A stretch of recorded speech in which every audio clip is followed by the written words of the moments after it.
মুখে লাল টপকানি ভর্তাটার 4টা ভাগা লাগাইছি না, এই ভর্তাটা বানাইছি মাত্র একটা ডিম দিয়া। কি আর করতাম কন্ত, এইচএসসি পরীক্ষা দিতে যাইতেছি প্রতিদিন, আমার আম্মুও তো সাথে যায়। প্রতিদিন আমার কলেজে দিয়ে ফেরত আসার টাইমে বৃষ্টিতে ভিজা, তারপর আম্মুর আর রান্না বাড়ার ইচ্ছা থাকে না। আজকেও এরকমই বৃষ্টিতে ভিজা টিজা বাসায় আসছে, তারপরে দেখে বাসায় কোনো বাজারই নাই। সবশেষে যে ডিম ভুনার একটা অপশন থাকে না, সেইটাও আর পাইলো না। ফ্রিজ খুলে দেখে একটা মাত্র ডিম আছে।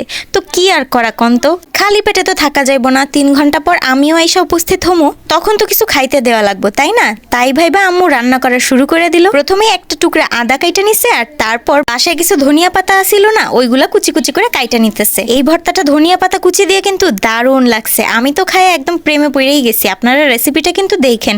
পরে 2 কোষ রসুন নিয়ে নিছে, কুচি কুচি করে কাইটা নিবে। এই রেসিপিটার সাথে একটা প্রবাদ বাক্য যায়, যদি হয় সুজন তেঁতুল পাতায় 9 জন। এদিকে সুজনটা হইলো আমার মা।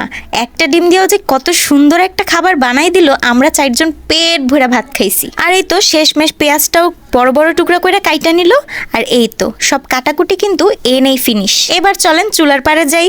একটা কড়াইয়ে তেল নিয়ে এর মধ্যে অল্প কয়টা জিরা ছাইড়া দিছে, তারপর দিয়ে দিল আদা কুচিটা, একে একে রসুন কুচি আর পেঁয়াজ কুচিটাও কিন্তু এবার দিয়েই ভাইজা নিতে হইব। এই রেসিপিটা প্রমাণ কইরা দিব, একটা ডিম থাকলেও মনের মাধুরী মিশায়া 4 জন পেট ভরা খাওয়ার মতো একটা খাওন বানাইতে পারবেন। এই বেলা পেঁয়াজ রসুন আদাটা যখন ভাজা ভাজা হয়ে আসছে, তখন দিয়ে দিল কুচনো একটা টমেটো। এই টমেটোটা ফ্রিজে রাখছিল সংরক্ষণ কইরা, ওইটাই বের করে দিয়ে দিছে। আর দিয়ে দিল 2টা কাঁচা মরিচ। টমেটোটা একটু নরম হইতে হইতে দিয়ে দিল একটু মরিচ গুঁড়া আর স্বাদ মতো লবণ দিয়াই একদম নাড়াচাড়া দিয়ে ভাজা ভাজা কইরা নিতে হইব।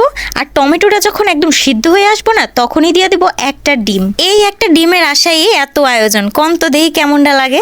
এবার ডিমটারে আস্তে ধীরে কইরা ভাজা ভাজা কইরা নিতে হইব, ঝুরা ঝুরা হইব একদম। আর পুরা মিশ্রণটার সাথে এত সুন্দর করে মিশা যাইব, সব মশলার সাথে ডিমটারে কিন্তু একদম ভাজা ভাজা কইরা ফেলতে হইব। তাইলে যে খাইতে কি একটা মজা লাগবো। মনে করেন ভাত দিয়ে মাখায় খাওয়ার সময় মুখে 2-1টা আদা কুচি পড়লে কি যে স্বাদ লাগে।